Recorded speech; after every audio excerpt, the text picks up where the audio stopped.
In the quiet village of Ajanaku, nestled between a thick forest and a winding red earth road in southwestern Africa, people believed that everything had a spirit. Trees, rivers, wind, and even silence. But there were some things they did not speak of. Things that lived not in light, but in the spaces where light refused to stay. The villagers avoided shadows at dusk, except for the boy. His name was Tunde.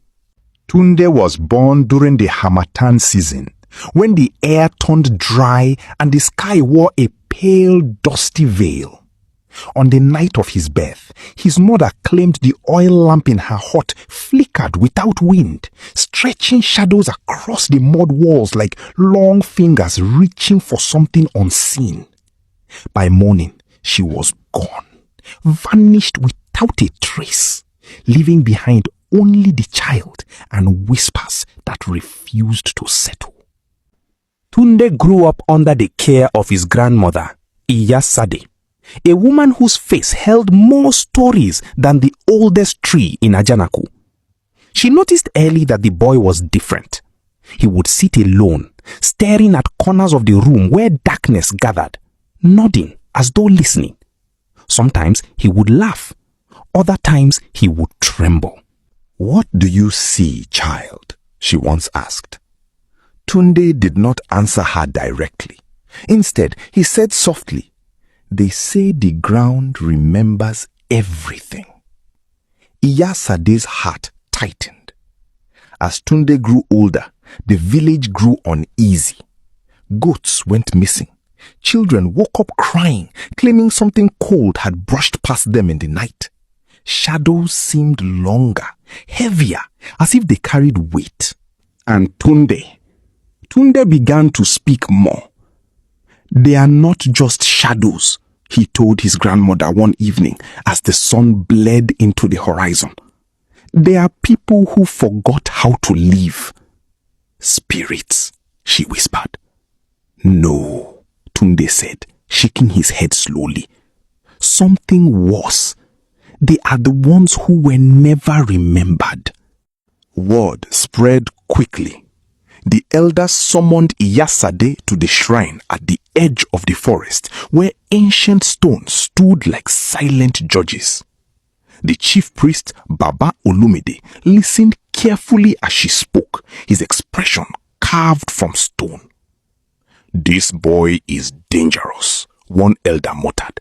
"He calls what should not be called." "But what if he does not call them?" another argued.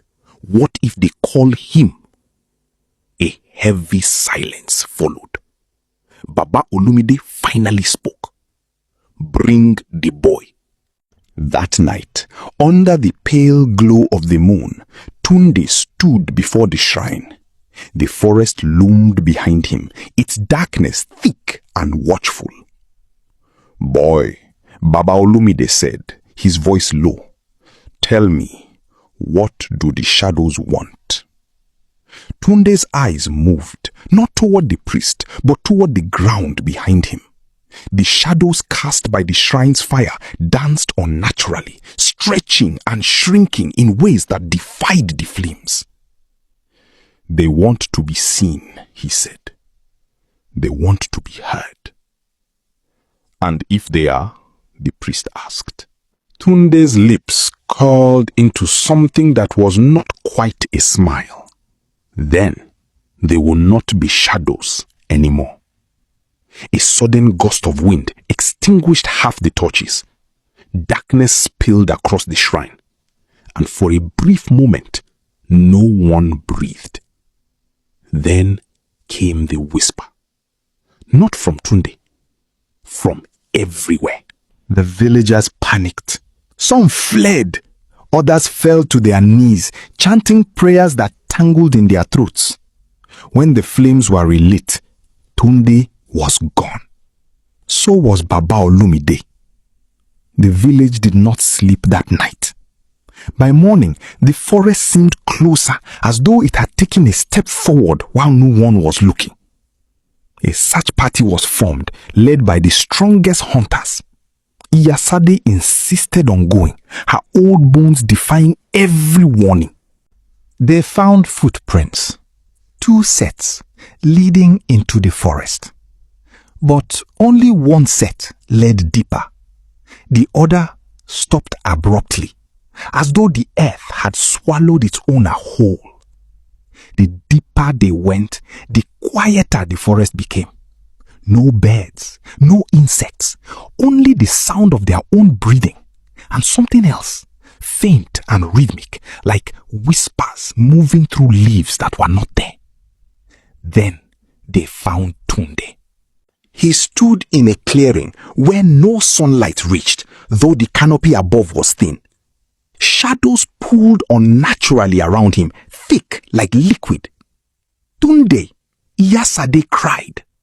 He turned slowly, but something was wrong. His eyes were darker, too dark.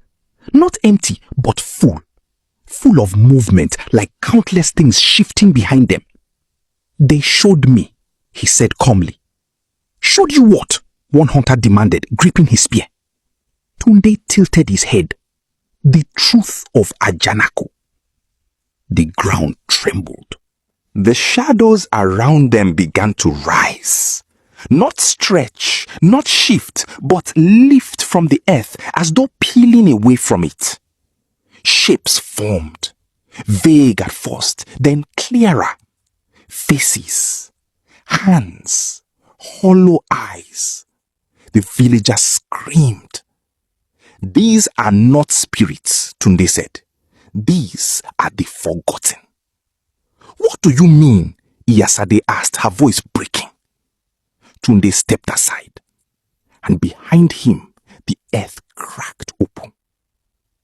Bones, hundreds of them, buried beneath the village for generations.